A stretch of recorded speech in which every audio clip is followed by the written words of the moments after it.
የኩላሊት እጥበት አገልግሎት መስጫ መሳሪያዎች እጥረት የበርካታ ታዳጊ ሀገራት የጤናው ዘርፍ ውስንነት ተደርጎ ይጠቀሳል። ችግሩ በኢትዮጵያም ፈተና እየሆነ የመጣ መሆኑን የዘርፉ ሐኪሞች ይገልጻሉ። በኢትዮጵያ 10 በመቶ የሚያህሉ ዜጎች የኩላሊት ህመም ተጠቂዎች መሆናቸውን የሕክምና መረጃዎች ያመላክታሉ። ይህንን ችግር ለመቀነስ የኢትዮጵያ ኩላሊት ህመም ማህበር በቅዱስ ጴጥሮስ ሆስፒታል የኩላሊት እጥበት አገልግሎት መስጫ ክፍል አስመርቆ ስራ አስጀምሯል። አዲሱ የኩላሊት እጥበት ክፍል በአጠቃላይ 4 የኩላሊት እጥበት መስጫ መሳሪያዎችን በውስጡ የያዘ ሲሆን በድንገተኛ የኩላሊት መመረዝ ጉዳት ለደረሰባቸው ታካሚዎች የ24 ሰዓት አገልግሎት መስጠት የሚያስችል ነው ተብሏል። አሁን በአሁኑ ጊዜ የኢትዮጵያ ህዝብ ወደ 135 ሚሊዮን ይሆናል።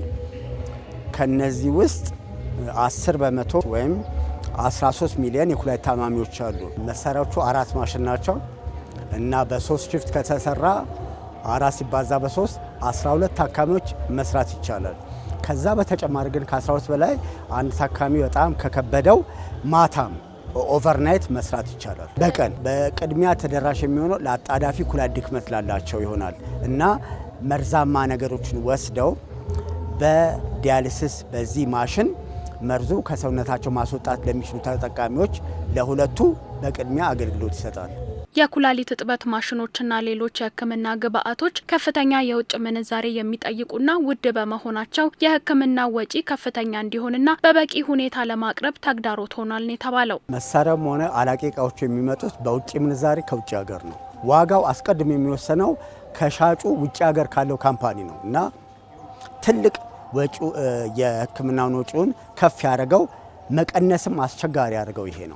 9 እስከ 9.5 ሚሊዮን እንዳለ እዚህ ላይ ነው ወጣው። ሌላ የቀረችው ኦፕሬሽን ኮስት ነው። ስራውን መልክ ለማስያዝ ወጣ።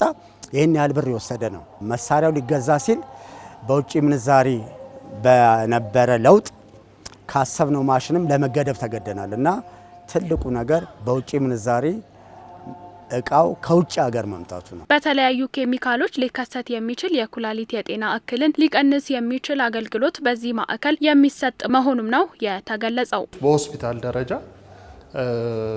በትንሹ በወር ውስጥ ከ20 እስከ 25 ሺህ ሰው ይገለገላል። ይሄ አሁን ዛሬ ቆመንበት የምንገኘው ማዕከል የመመረዝ ሕክምና ማዕከል ነው። መመረዝ ሕክምና ማለት ሰዎች የተለያዩ ቦታዎች ላይ ሆነው በማወቅም ባለማወቅም ወደ ሰውነታቸው ጎጂ የሆኑ ንጥረ ነገሮች ሊገቡ ይችላሉ።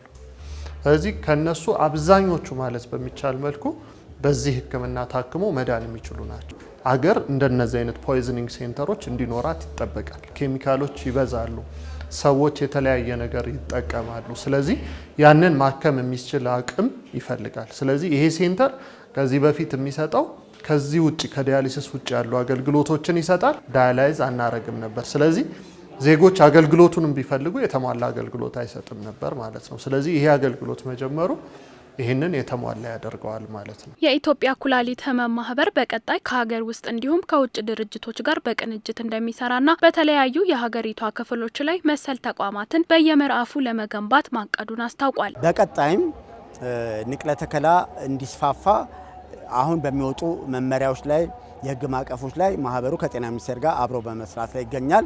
አዲስ አበባ ላይ ብቻ ተወሰነን የምንሰራው አይሆንም። እንደውም በቅርበት አንድ የምናውቀው ቦታ ጅማ ሆስፒታል ለአጣዳፊ ኩላሊት ድክመት ላለባቸው ታካሚዎች ተደራሽነት የማድረግ ችግር ስላጋጠመ እሱን ፕሮጀክት እንደውም በቅርብ ጊዜ ድጋፎች እንደተመቻቹልን እዛ ድጋፍ እናደርጋለን። እንደዚህ እያለ በሀገር አቀፍ ደረጃ እንደ ሁኔታው ተቋማትን እንገነባለን። ሌላው በጣም ጥሩ ተስፋ ደግሞ የአፍሪካ የኩላሊት ማህበር በንቅለ ተከላ ዙሪያ ድጋፍ ለማድረግ ዝግጁ ነው እና እሱን በተመለከተ ከጤና ሚኒስቴር ጋር ተነጋግረናል። ቀጥታ ከአፍሪካ ኩላሊት ማህበር የመጣውን ደብዳቤ ለጤና ሚኒስቴር አስገብተናል። በዛ መሰረት ንቅለ ተከላ ሀገራችን ላይ እንዲስፋፋ አሰጣጡም መልክ ያዘ እንዲሆን ማህበሩ በቀጣይ በዚህ ላይ ይሰራል።